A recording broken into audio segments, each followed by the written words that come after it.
Something was sat on my chest. It was the shadow of a woman, but I couldn't make out any features. Long, shadowy hair hung from her head onto my face. I couldn't move, I couldn't speak, and I had no idea what was happening. Thank you, everyone. Don't know what that intro was. How's it going? Welcome to the Drip Podcast. There it is. Jesus. We're back. It's me, Lozzie, Scott.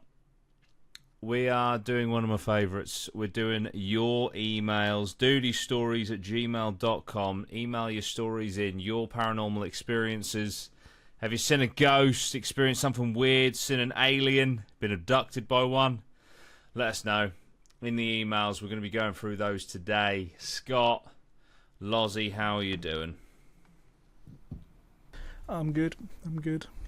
It's been a good I'm day. also quite well. My voice is a bit ropey, which is not great for a podcast, but I was shouting a lot on Saturday night. That's it. It's true.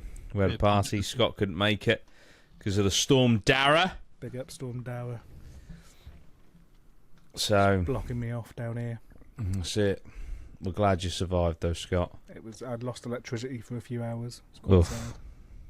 Did you have any torches available? It was daytime, so I didn't need them, thankfully. But Fair. Okay. Now I but feel it turns ridiculous. out when you don't have electricity, there is very little to do. Okay. I didn't realise how much I was depending on it. Fair play. Was it sort of like, you wanted to play a few video games, you just couldn't? I was like even just listening to music. Of Was course. looking for No options. internet. Yeah, I don't get very good signal in my house on 4G, so I was like Oh, Well- shit. subjected to sitting here reading a book. Oh, old That's school. awful. That's awful. Old school. We read. Call it. If I twist this way, look at how bleached out I get. Jeez. Were you reading anything paranormal, Scott? I was, but I can't remember. I what knew it you was. would be. That's why I asked. That was such a safe question to ask. It was one of the books about black-eyed ghost children that I picked up recently, but Wow. Ah. I'm it so wasn't- glad that to you be honest, mentioned it that. wasn't that interesting, a book. Well, because I'm thinking about, because obviously we want to get an investigation done soon. We're looking at lots of cool places, some seriously cool places. I've just done an update on the patreon.com/DutyRhino, talking about investigations and stuff, as well as the haunted house that we were buying. The black-eyed children been spotted numerous times at Canik Chase, and I've just thought about it, man. I've thought, and I just thought, like, I've got a lot of days coming up off for Christmas. Do we just get down there, or if we can't, do I just get down there? GoPro to the chest, Jeez. fucking camera out in front, That's it. torch in a spirit box, EMF, pitch black, and just wander into that forest. Will I come That's no out? style. Don't know. But as long as the memory cards are retrieved, even if my body's not found, Put an just app on find your their tab memory on your cards. camera, sorted. yeah, great shout. Just fucking get that footage, and then if I'm never found, it just adds to my legend, doesn't it? So, speaking of Canik Chase, something Oh. I saw last week, I think. Lee Brickley, who is the kind of local expert at Canik Chase, the Oh, guy yeah. with about 15 books about pigmen and the full range. Man, He recently got told of a sighting of black-eyed children there for the first time in about 12 months. Okay. So they're back, by the sounds of it. And he went up to meet the witness there. And I didn't actually see he said once he'd met them, he'd post an update. And I haven't seen the update, but I've also not looked for the update, so... Okay. To be fair, I think if I was wandering around that forest by myself at night, and I came face to face with some black-eyed children, I think I would turn and run as hard and fast as I could head first into a tree in the hope that I'd die. To be fair, I think if I was walking around the forest by myself at night and I came in contact with any children, black-eyed or not, I'd be having... Yeah, true. Anybody generally, I'd be having a bit of a moment Would of you panic. Would you not Yeah. just take a swing and hope for the best? True. Yeah, I mean, you're not meant Because do to that. be fair, it's not a child, is it? Not anymore. No, black-eyed child, I'd just be like, you're a demon in disguise. That's Bosh. You're using the child as a host. Yeah. Bosh. Sparta kick. Proper just take my teeth in the chances. chest. I'll take my chances. I mean, I'll probably die, but, you know. Yeah. You should go out fighting. But yeah, I'm thinking Canik Chase, man. Get over to the Midlands. Or maybe we do it as a challenge. It's like, right, Loz, your challenge, should you choose to accept it, you'll be given a torch, a camera, an EMF, a tent, and a single-ply tin foil sleeping bag. And you have to survive. I've been there. In the middle of So that's what I December. mean. You've already been through hell. You know what it takes. You know what it takes to get through. I did everything minus the black-eyed children. True, you haven't done that. Yeah. But what is that? You know, what is being face to face with a demon when you have slept in on the 12th of December? Not this year, but you know, in like minus temperatures, in essentially a blanket that the fire department give you if they pull you out of a burning building. I mean, there is no better description than that. It was literally the same thing. Yeah. But I must say, on Amazon, it didn't look like that. It looked a little bit thicker than that. Yeah. There we go. Mistakes were made, and I nearly paid the price with my life. It's true. But I'm here. I'm You are surviving. here. I made it. Exactly. I mean, it's Exactly. probably for the best you didn't make it to the Ram last year, because that would have been just a repeat for you. Yeah. PTSD. Yeah. That was fucking cold, dude. I Because we were must going to put you in the loft as well, which was the coldest bit. Yeah, that was the plan. That was the plan. Just watching that, you knew it was cold. I mean, apart from the fact you could see people's breath in a lot of the shots, you could just tell it was cold. It was All of absolutely It horrendous. was the only time it got to the point I was more scared of the cold than I was of the demons and the ghosts. Yeah. Because I actually thought Bailey was going to freeze to death. Yeah, like waking up after sleeping in that. Obviously, your body, when you're asleep, doesn't register what's going on around you. And obviously, I've been sleeping in too cold a temperature because it was just... that should have been fucking illegal, to be honest. Like, that was just a joke. But yeah, anyway, I'm thinking about Canik Chase. I just really want to go there. I feel like it would be not an easy one in the sense of like, oh, it's going to be easy, but an easy one in the sense of it's literally a fucking forest. You just drive there and walk in. You know, so... Yeah, it's not... There's no chance of it being closed. You don't have to pre-book. Yeah, you'd have to book. Yeah, that's the thing, you know. So, yeah, I think it'd be a cool one. Plus, one of our best investigations ever, and I say investigation, but I do mean like both, is the Rendlesham Part 1 and Part 2. So, yeah, it's pretty crazy. Canik Chase coming soon, I'm sure. Right, let's do some stories. Like I say, dutystories@gmail.com. Get your stories in.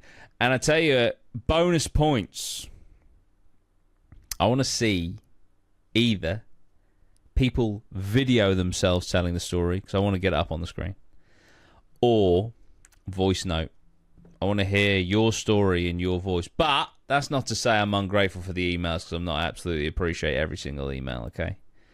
But I just, just a little bit of added. If we can get your voice on here or your face, that'd be absolutely epic. Which reminds me, sorry, tangents, Scott, 2025, the year of the guest. Okay? Really want to get some guests on. I'm thinking like not even like, big people in the space or like obviously they'd be absolutely great. But even if there's like, smaller channels that have had experiences, just get them on to talk about their shit. Like, and we don't have to do whole episodes with people either. We can get people on for like a 20-minute segment, tell us your experiences, and then, we'll talk afterwards or whatever. But yeah, I want to get more guests on. So, Scott, you're our head booker. Unofficially, officially. Cool. So I shall reach out to some people. Brilliant. Okay, let's start with... This is a hell of a title. Mental Asylum plus sleep paralysis. Oh, fuck. What a combo. What a Probably combination. the two worst things you could mix together. Absolutely. Yeah, that's Okay. awful. Don't know if this wants to be anonymous, so we'll keep the name till the end. Hello, Jordan and the team. I love the pod, and I've been listening for a while now. I just listened to the recent sleep paralysis episode. Sorry, dude, that you did email this on the 2nd of October. I apologise profusely. The recent sleep paralysis episode, and thought I'd share my story with you. I grew up in a village you have visited for one of your I have grew up in a village you have visited for one of your investigations.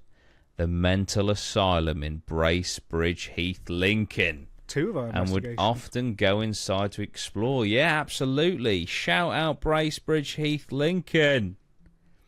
We've got a lot of love in that town. And we love you. Wow. Before the building work started and it was patrolled, you could get in easily. And I was able to explore every inch of that place. A few spooky things happened, but that may have been our young minds making something out of nothing. That all changed when I was about 15, and we decided to venture into an area we hadn't before. Wow. The pipe network that lay beneath the entire building. A friend of mine found a loose cover, and it turned out to be an entrance into an underground corridor full of pipes, presumably the heating and sewage system. Armed with a couple of weak torches, we descended into the hole and set out to explore. Straight away, we had a different feeling than we had had anywhere else in that building. The whole place was claustrophobic anyway, but it felt incredibly tight down there. Like there was more than just the two of us. It felt as though I was in a crowd of people struggling to move through it. The network of tunnels was eerily silent. The pipes that had laid still for 50 years had no life in them. No water flowed and nothing creaked or moaned as we moved through. We had barely moved 50 meters into the tunnels before we heard a faint tapping in the distance. In the pitch dark. It was a noise that had no business being down there, like a coin being tapped on one of the pipes.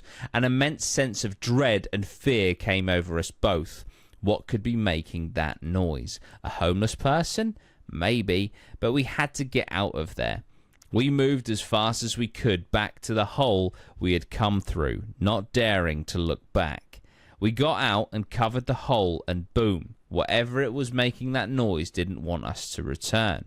Something had been smashed or smacked, creating a loud crash that echoed through the tunnels and up out of the hole. We ran home full of fear and swore we would not be going back into that place. But that wasn't the end of the horror from that place.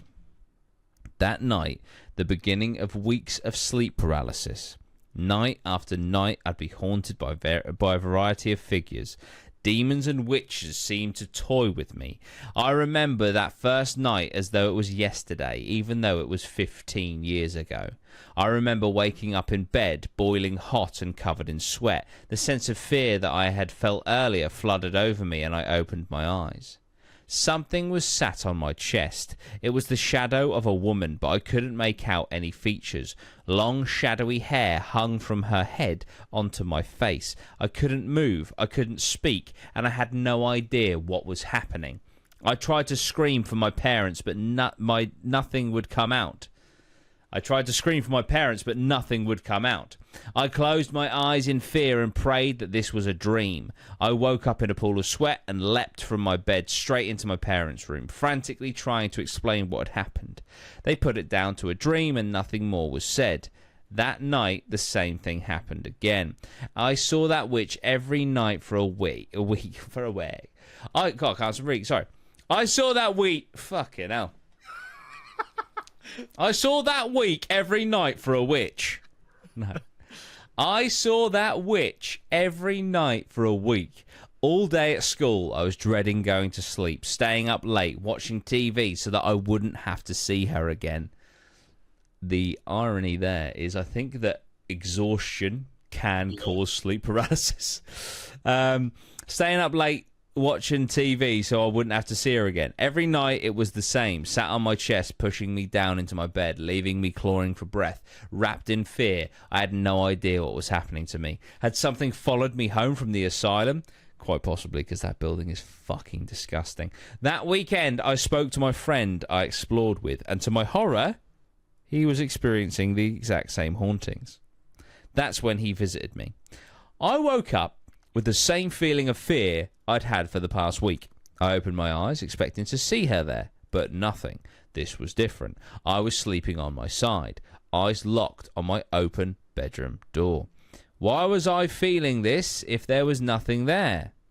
But there was. As I tried to make sense of what was happening, I saw him. Stood in the shadow of my door frame, he was looking at me. His face was featureless, but I knew he was staring into my eyes. He was tall and cloaked, with a brim head outlined on his head. I think you meant to put hat there. With a brimmed hat outlined on his head.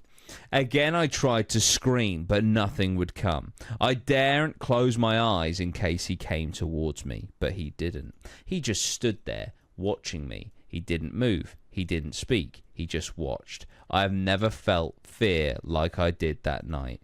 Fear that ran deep into my gut, covering every inch of my body.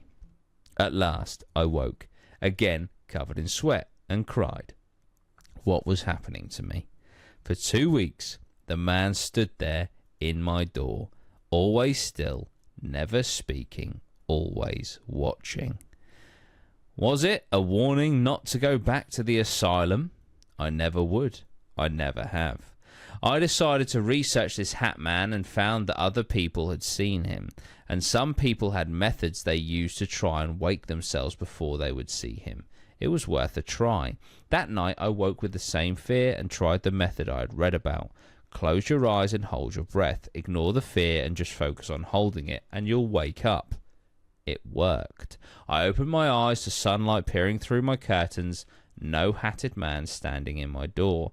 From that night, I haven't seen him again. Maybe he knows I've got the message. Maybe he knows I can wake up without seeing him. Whatever the case, I'm glad he has left me, for now at least. Apologies for the length. Never apologise for the length. But I hope this story is of interest to you all. Once again, love the pod. Keep up the great work on that and the brilliant investigations. Cheers, Cameron. Well, Cameron, I'm going to be honest, that was one of my favourite stories that's been sent in. I think it partially because we've been there, or I've been there. We've documented it. And I could kind of resonate with just how fucking disgusting that building is, because that is the building that was the wildest Ouija board I've ever been a part of, and we know that that's fucking rare. But not just that the Ouija board was wild, and I know I've said this a lot on the podcast, but some people wouldn't have heard it. We did the podcast. We did the Ouija board, finished the Ouija board, which was counting down, which is pretty wild. And that building was like at a standstill for the hour and a half we were in there. There was nothing, no knocks, no creaks, no sounds. And then when we decided to leave because it just didn't feel nice in there after the Ouija board, oh my god, the place came alive. And the knocks and bangs and shit, so Maya was the first one out of the window, and me and Bailey were still in there, and we just looked at each other, and we didn't even have to say anything, but if we could have spoken, because I didn't want to rush Maya, because she was climbing through a broken glass window, if we could have spoken, I would have been like, what the fuck are all those crashes and bangs coming from down that corridor that we've just walked from, that we have stood in silence for the last hour and a half? This makes absolutely no sense. I'm absolutely petrified. But we couldn't, because, like I say, I didn't want Maya to slip on a fucking shard of glass or something. But yeah, so that building is absolutely disgusting, let alone, the fact that it's got a haunted pub the other side of the road, which we kindly were invited back to and investigated. But yeah, oh my god, mad to have all of that sleep paralysis activity afterwards. Lozzie, where do you stand? I know were you in the sleep paralysis episode? I would have asked you this, but I've kind of forgotten. Yeah, where do you stand on the whole Hat Man phenomena and stuff? I mean, from a selfish point of view, let me just say, I'm so glad I've never had true sleep paralysis, because mine wasn't really sleep paralysis. It's probably like some stupid dream, but sleep paralysis I do believe in. So it's not like it's a real thing as far as I'm concerned. I don't know like where the barrier is between like the paranormal and sleep paralysis. I don't know whether like sort of crossover or not. But I do believe people will be able to see stuff in their sleep. So what about like the historical vision of a hatted man? I don't really know. I don't really know if it's because you've got Witch was the other one in the story as well. Which, to be fair, from my own experience of sleep paralysis, I've never seen a hatted man, but I have seen an old hag. Right. I do feel like the Witch and the Hat Man are very, very common. Yeah.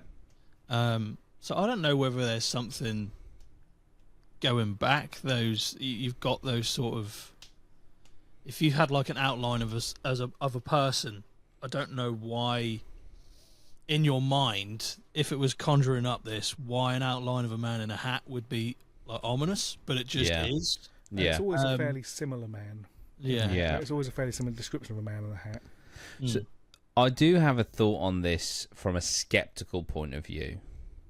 Okay. Of the Hat Man in particular. Now, there's reports of, seeing a Hat Man, blah, blah, blah, blah, blah, but I've never seen any evidence of, like, fucking a writing from the 17th century of seeing, you've heard sleep paralysis demons goes way back. It's literally, you can see paintings of the representation and stuff like that. But the whole Hat Man thing, if I had a proper skeptical head on, I would say the Hat Man phenomena is quite possibly like popularized online that has then put ideas in people's heads that has then contributed towards these mass sightings of a hatted man when experiencing sleep paralysis. Or it could be an interdimensional being that wears a hat and likes to terrorize people and feed off fear. But yeah, if I was to be skeptical, I would say it's probably one of those. Where it's like it's been popularized in recent history, and people are kind of linking it. Yeah, sleep paralysis is 100% of it. It's literally where you're between REM sleep, is it, or where you were in REM sleep and you've come out of it too early, so your body's still paralyzed because your body paralyzes you, so you don't reenact your dreams, so you don't hurt yourself. So you are literally in between the state of sleeping and being awake. So that is a scientifically proven thing that happens, but just this this Hat Man thing. Because I have now seen the Hat Man. Oh, you wearing one? Self-inflicted. Did what? So I watched our Hat Man pod. Oh god, nice. Went straight to sleep afterwards, and that night during that "Oh, you're saw the dicing Hat with the Man. devil, bitch," and he just turned up. So I'm fairly confident. I obviously put it into my own head before I went to sleep. Yeah. right. And then woke up that night laying on my side looking at my bedroom door to find the Hat Man stood there. Oh, that's rough. And very similar to the story, I just closed my eyes and kind of held my breath, and it went. Yeah. And I just went back to sleep, essentially. But it was that initial... Yeah, man. Sleep paralysis fucking sucks. Yeah. Let's bring it back to Cameron for a second. Even though, it's all on topic. If Lozzie, as a young teen, you obviously got up to some shenanigans. Maybe. Could you imagine if there was an abandoned asylum nearby? Like, you would just fuck around, wouldn't you, in there? Or, you just would, wouldn't you? I don't know necessarily if I would have gone into the sewer system. Yeah, that's what I was going to get to. I probably would have fucked around in the abandoned building above. But yeah, finding a fucking tunnel into the sewage system is fucking insane. Like, fair play, mate. That is fucking But then what do we think? So what do we think? So all the pipes are dead and stuff, and then you hear a loud crash, you hear tapping. I mean, completely understand running away, but what do you think? So my immediate thoughts on that were, if the pipes haven't been used for a while, there are now 2 warm bodies in the pipe system, warming up the air down there. He just scienced the fuck out of that bitch. As it heats up, you're going to get more creaks and things as the pipes change temperature. Interesting. Very interesting. Yeah. I think it could have potentially been someone homeless down there. And then they're thinking, you're in my space, go away. Like, the homeless thing would make kind of sense if, obviously, they gained access to the building very easily, they said at the time. So if there was people in there before, trying to live there, being disturbed by people constantly coming in, then maybe they would go into the sewer system, but then that is a very large... Like, you're already in a shit situation, and then just go from pure just not being disturbed in this shit building that I'm in. I'm going to go into the pipes that literally had shit in them. That's a bold move. Yeah. I mean, the thing is, if this... He did say this was before before they... Excuse me, they did say this was before they started updating it. Like, when we went, half of it was turned into flats already. But the half that we went around, if this was before all of that, this place was fucking massive, mate. Like, fucking huge. So there would have been little places, alternatives to the sewers, is what I'm getting at. Yeah. For people to lie in. But yeah. Absolute quality, Cameron. Thank you so much. And I want to watch the Asylum video again. I won't lie. Was that your first ever appearance, technically, Scott?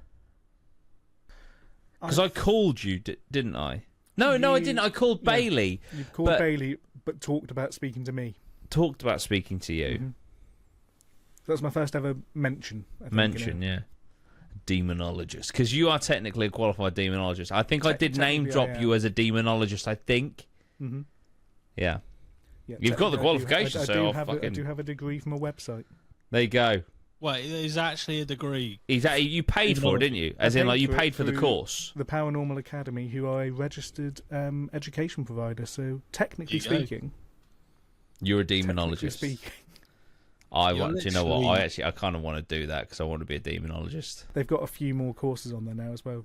Have they? So I'll see if I can dig Is it one of them classic ones where it's like, this was £2,000, but for this weekend you can get it for £4? Yeah, it was. Normally I think it's about £100 a course, and I got all 4 of them for £15, I think. Quality. Nice. What were the courses?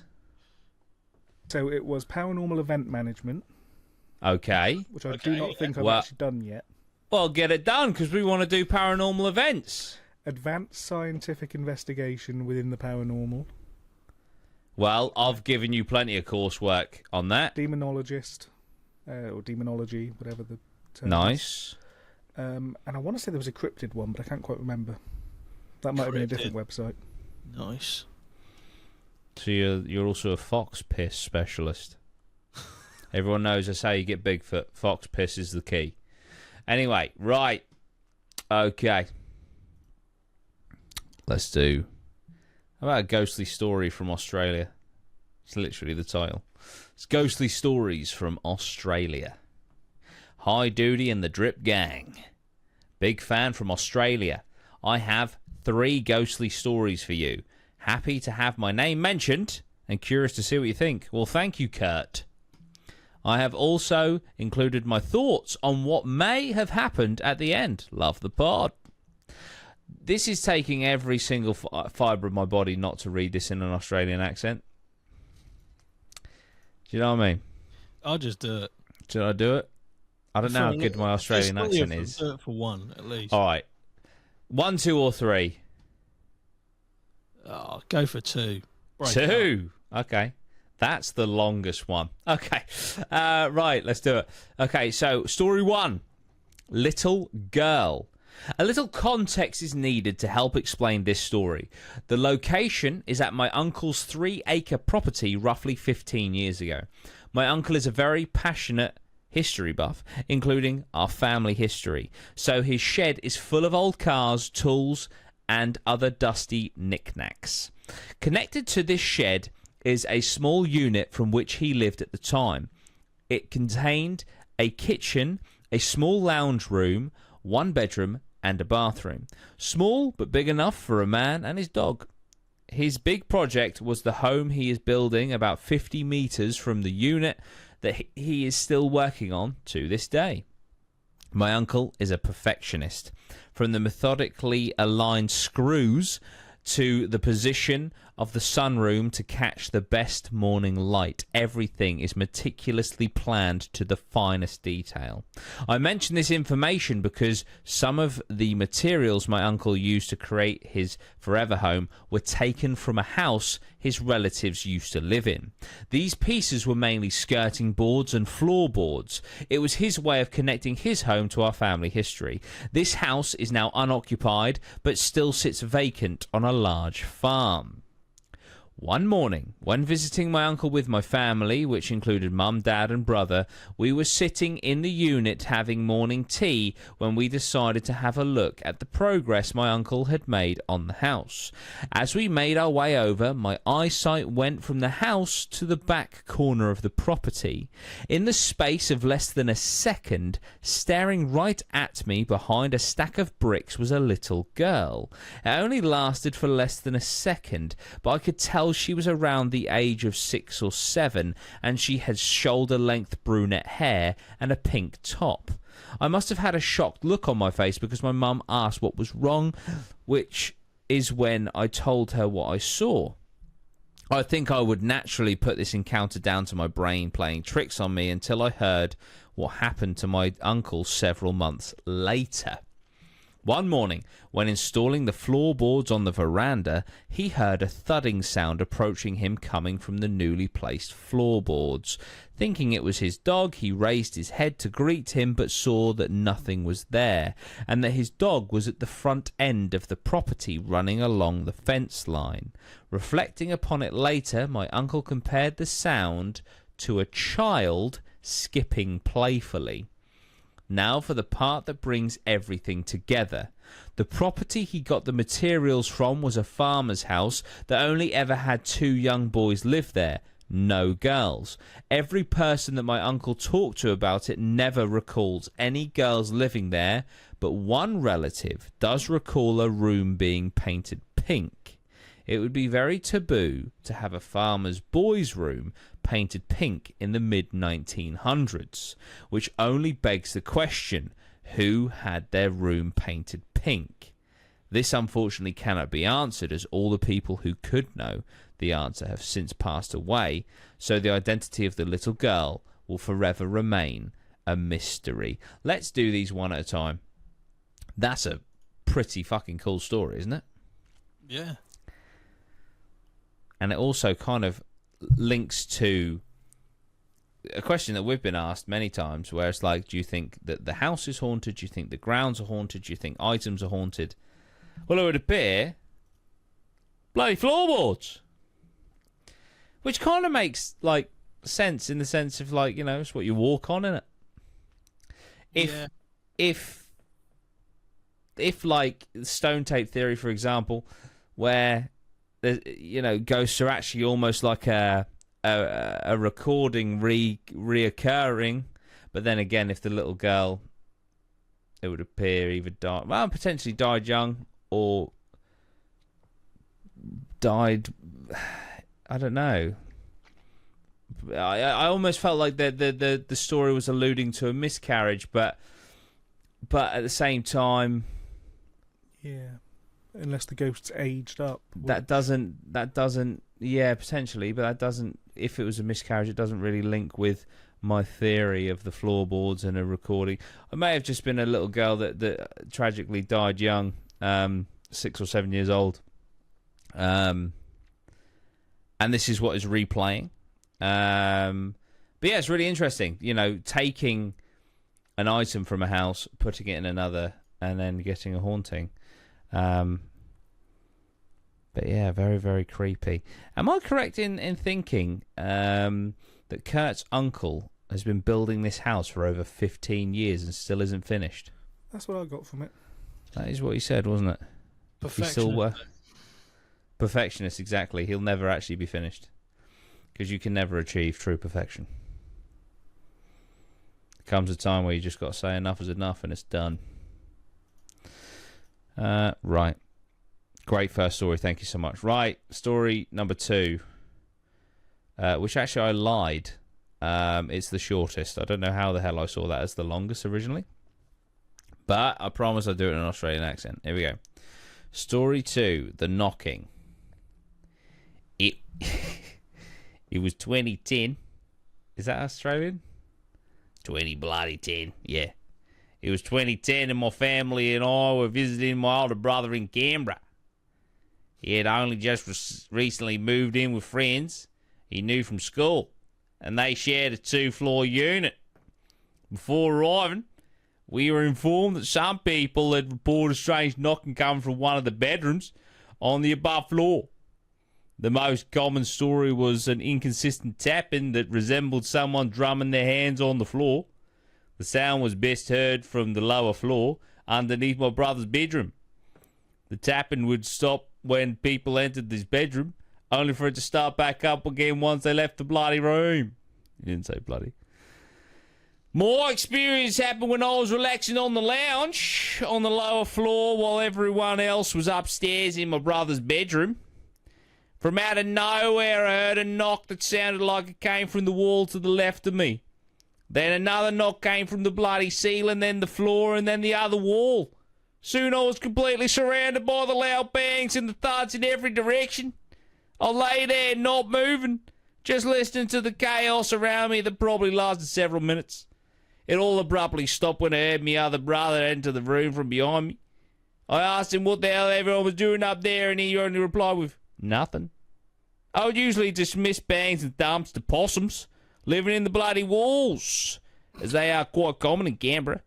So either there is a ghost practicing their drum skills, or a bunch of bloody possums having a massive orgy.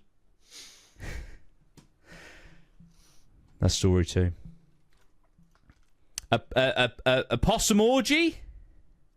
Or ghosts in the walls? I feel like you would hear other noises other than just banging. Screams. Yeah. Some sort of animal noise other than a bang.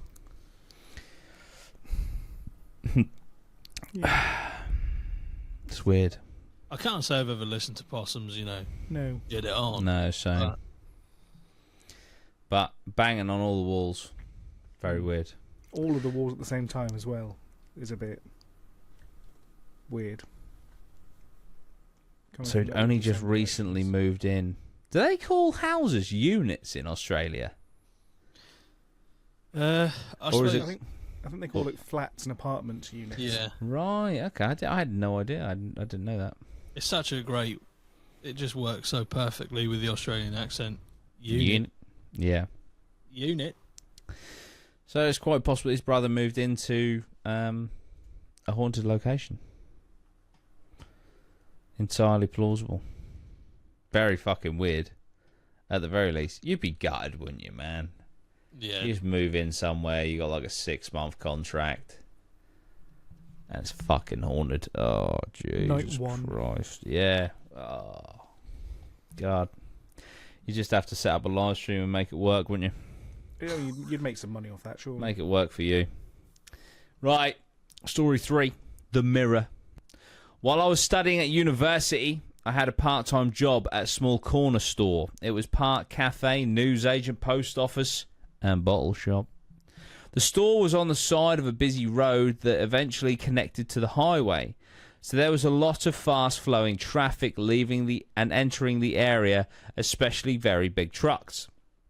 I mention this because over the years the road has had its fair share of accidents, a lot involving someone dying. The most brutal story I heard was involving a motorbike rider who was collected by a speeding truck. He was instantly decapitated with his body going in one direction and his head rolling the other. One day, when I was working by myself, I was standing behind the counter when a customer entered the store. I greeted him as he walked through, and my eyes followed him as he greeted me back. He walked towards where the alcohol was located, so as my eyes followed him, I caught my reflection in the small mirror on the glasses stand at the end of the counter, and in the small mirror, I saw a rather hefty figure standing behind me wearing a cream-coloured cardigan, short blonde hair, and no face. All its features were completely blank, and if it had eyes, it would have been staring right at me. I turned to see if anyone was behind me. Sometimes my boss would appear out of nowhere, but there was nothing. I kept that story to myself, and I never asked if anyone else had any experiences. I did wonder if what I saw was attached to the customer, or if it was one of the many victims who were claimed by the road. That is horrible. What I'm going to do before we discuss that one is we have his final thoughts, which is obviously going to probably... Actually, no, we will discuss it first so we don't get tainted by Kurt's thoughts. What do we think? I mean, that's horrendous. That's like someone out of a fucking horror movie, that is. Yeah, that's grim. Not a fan of that.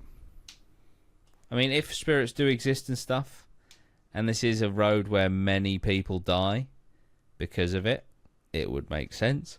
It would. But I thought he was going to say, like, the customer that walked in was like the headless guy or something. Yeah, I was expecting him to turn around and not have a head or something. Yeah. Yeah, we got absolutely blindsided He looked by in the the mirror, and behind him was a faceless man. cream cardigan. Oof. That's it. Just finished the game of cricket. But yeah, that's fucking horrible. That is grim. Fantastic stories though. Final thoughts. As I've gotten older, I would consider myself a skeptic. I tend to dismiss any ghost stories, especially the ones where sleep is involved, and think of some reasonable explanation. I like the idea of ghosts, which is why I have held on to these stories, and will tell them whenever the topic comes up. I'm currently 28 years old, and it has been several years since I've had any experiences, which makes me question if what I experienced was real or just my imagination. I can think of things that can explain my experiences, which kind of ruins the fun, but I'm curious to see what the Drip team thinks. Logic tells me that every ghostly encounter was a subconscious manifestation of my imagination inspired by my surroundings. The little girl could have appeared because of the historical aspect of my uncle's place, and we could have been talking about people who have passed. The knocking could have been in my head because my brother told me about the knocks other people have heard. And the faceless person standing behind me could have appeared because of the lives lost on the road that I drove on nearly every day. I don't trust many paranormal investigators except the Drip team. Thank you so much. So I look forward to when you guys catch a demon or when one of you gets possessed. I think only then will I believe. Much love, Drip Drop. Thank you, dude. I really appreciate that at the end there. That's very nice of you. It's very kind. Yeah, I love that you've tackled this with a skeptical mind at the end there, because you're absolutely right in all the things that you've said. However, if we were to look at it from a ghostly perspective, the fact that that road is so incredibly has such a tragic history of loss of life, it makes perfect sense that ghosts would be there. Like I say, from a paranormal perspective. So the brother one is strange. Could be, like you say, because people have said it, or it could just be a haunted building. And I really like the first one with the potential kind of stone tape theory with the wooden boards and stuff. But yeah, great stories all round, you know. Great stories all round. Right, we're going to wrap up there, but first of all, we've got to get a Patreon question of the pod. So we've got a live audience. If anyone in the live audience would like to ask a question in the meantime, I will also cross-reference over to the Patreon itself, which you can join for as little as £1 a month. Doody Rhino, patreon.com. It's technically patreon.com/C/Doody Rhino. Don't know what the C is all about, but we move, you know. But yeah, I think I just want to take an opportunity, you know. I feel like the last couple of episodes have been fantastic. That we've been doing. I think they've been really well received, and I think I know obviously, you know, we have the cohesion of, I mean, me and Lozzie have worked together for a very, very long time. And we've also, you know, the team itself has been doing investigations for a very long time, but, you know, what are we, 70 episodes in now? Close to, yeah. And it's, you know, not to say there's anything wrong with, like, the first 50 episodes at all, but I think you can really tell, like, you know, that the cohesion is there in these episodes, and they're just getting stronger and stronger, which is absolutely fantastic. So, yeah, I also want to give a little shout out to the Drip Instagram. Don't know if you know, we've got a Drip Instagram. Scott, I mean, I've got my Christmas holiday coming up in the next couple of weeks, so I'm going to get lots of content ready for that, as well as I want to hit the shorts really hard in the new year, which will also be Instagram Reels. But yeah, go and have a look at the Drip Paranormal. It's literally at Drip Paranormal on Instagram.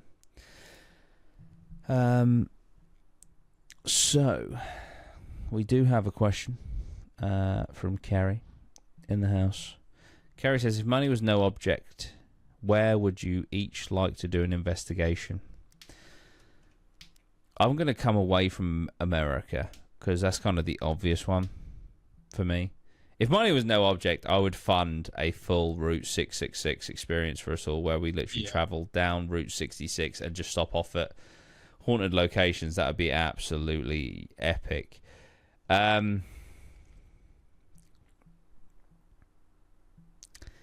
This isn't just if money was no object. This would also be if there wasn't a fucking war going on. I'd love to fucking go to Chernobyl, man. I'd love to go to Chernobyl. Yeah, what I think location, man.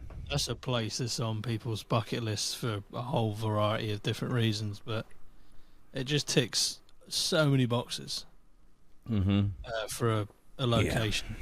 Yeah. Yeah, I was going to say exactly what you said in terms of America. Do the whole tour through. I really want to go to... It's not really a case of it costing a lot of money. It's just cold, it's wet, it's windy, and it is the other side of the UK.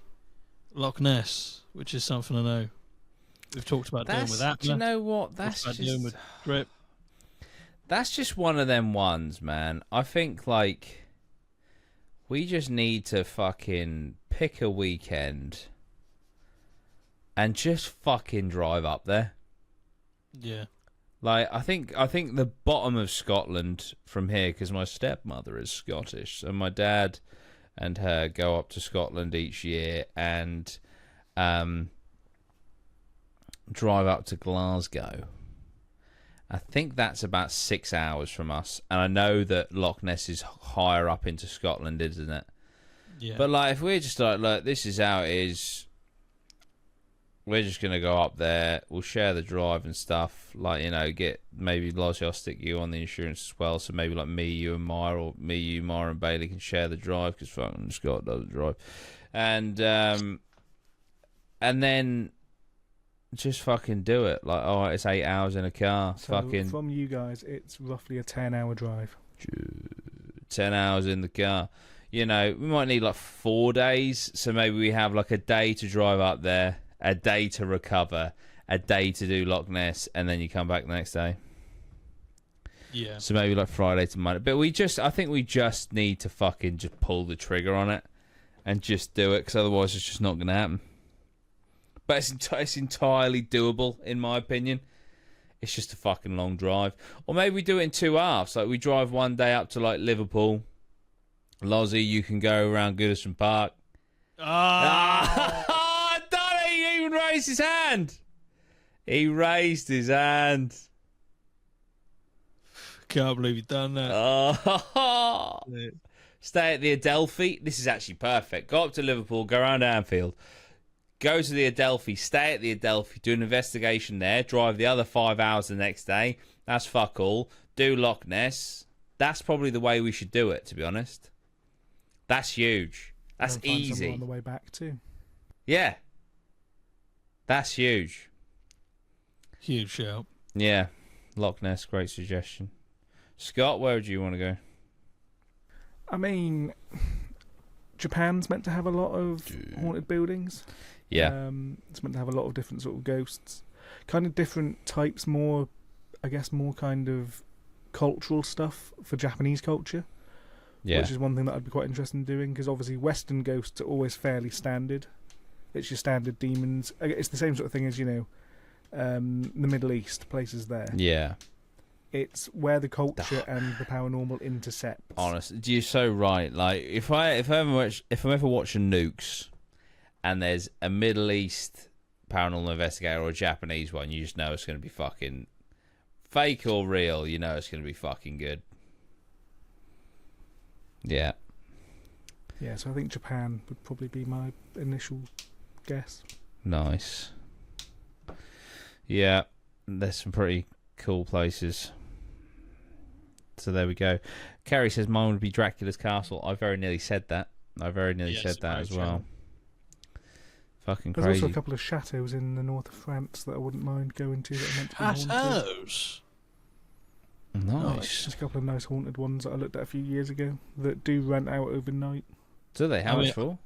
I'll need to have a look. But... That's also somewhere we could just fucking drive to. Well, yeah, it's probably closer than fucking It's Scotland, literally, to be fair. closer than Scotland. Closer than Loch Ness. Jeez, that's mad, isn't it?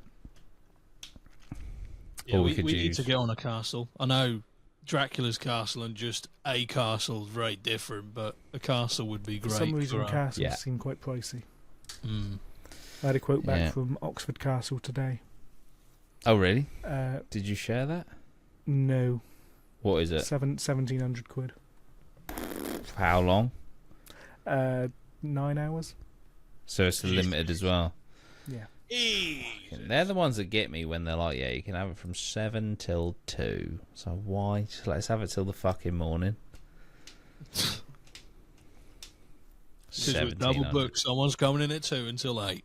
Yeah, it. It's because if they class themselves as an overnight location, they have to have an entire different range of insurance and all that. Oh, right. So they can't have people in after a certain time. Normally after the government thresholds for the area. Right. Well, there we go. The more you know. Gary Carnley says, if I win the lottery, you can all come with me. Thank you very much. Let's hope you win the lottery. That's it. Right. Thank you all so much for being here. Go over to the Etsy Drip Paranormal. Get yourself a t-shirt. Look at that. And head over to the Patreon as well. All right. Thank you, guys. Thank you for your questions and your stories. dutystories@gmail.com. The longer the better. And if you can video it. Oh, nice. All right. See you all soon. Drippity drop, drip, drop out. See you.